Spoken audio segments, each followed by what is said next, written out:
This is Face the Facts with NBC Connecticut.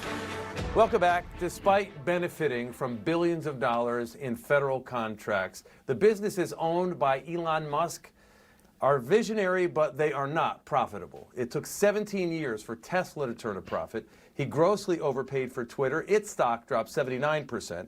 Now, as President Trump's appointee on eliminating government waste, he has also been given access to federal government payment systems and is trying to get rid of tens of thousands of employees via layoffs in government agencies. This week, protests were held in state capitals across the country calling for accountability, asking why someone who wasn't elected is allowed to have this kind of impact.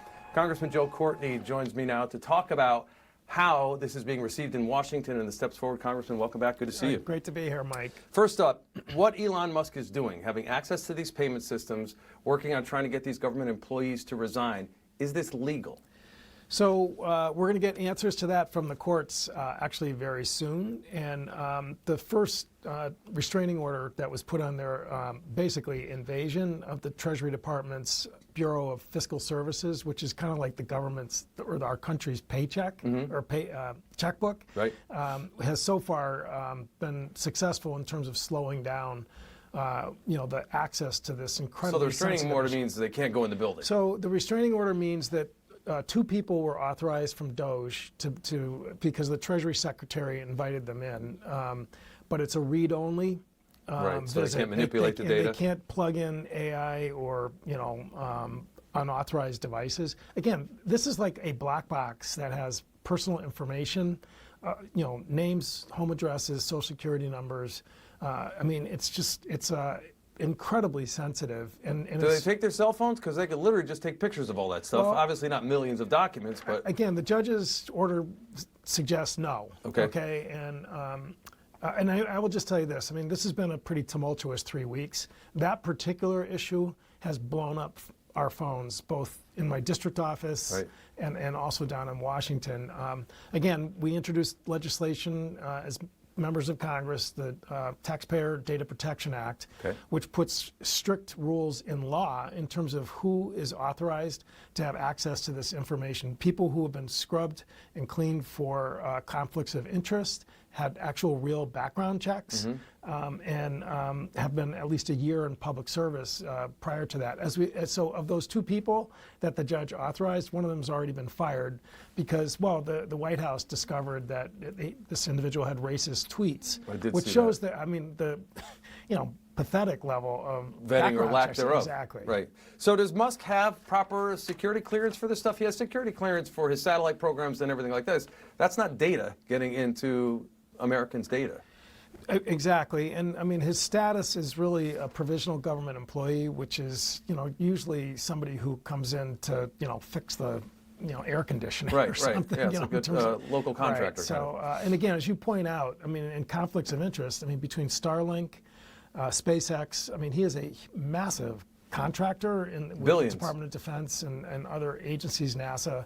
So, yeah, I mean, this is, again, one of the many lawsuits that, have been just exploded over the last 3 weeks. What about the clarity of federal funding pause? So there's hospitals here in Connecticut that require or use federal funding, nonprofits, things like that. Where does that stand in your mind? So, again, the rescission of the order a week ago Monday to block all payments to grantees of almost every stripe was, again, paused the pause, okay, that's there. Yeah. But I will tell you, we had the community health centers in Washington yesterday who were affected initially. Their payment system was shut off, right. And now it's open again, but they're not getting paid.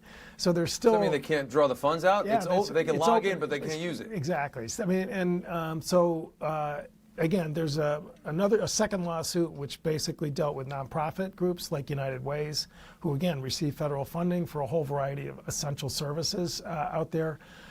Again, the second lawsuit again knocked down the payment freeze for them. But again, then there's a third group, so I was at UConn with research grantees that are up there, and a different executive order, which basically shut down payments based on DEI. Totally vague. No one has any clue about what's going on. Right, and the DEI memos keep coming out, and they change a little bit each time. And so if you're someone who's doing research, in terms of preventing diabetes or autism, but you're obviously trying to help, really adversely affected communities, maybe that's affected by DEI.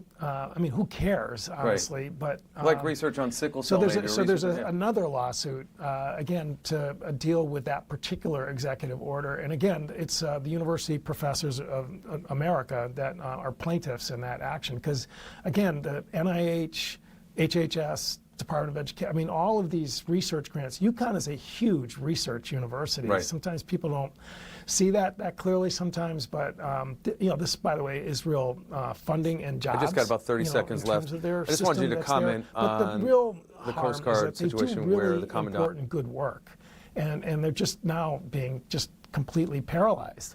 I just got about 30 seconds left. I just wanted you to comment on the Coast Guard situation where the Commandant was let go. Quickly. Yeah, personally, knowing Linda Fagan, who, again, was the consummate professional, totally nonpartisan, outstanding career, doing great work. They had record fentanyl and drug seizures, record recruitment year in 2024.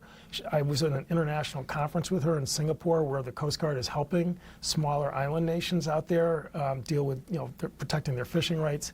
And to just basically throw her to the wayside with, in really one of the most rude and disrespectful manners, throw her out of her house down in Washington with 3 hours notice. I'm sorry, that's disrespectful to the uniform and to the service. She wasn't court-martialed. She wasn't charged with doing anything bad. Right. And by the way, we have an investment in people like her who, went through all the training, right. and now you're just sort of throwing it away. I'm so sorry I have to leave it there. Congressman, we appreciate your time. Good Thanks to for see joining you, us.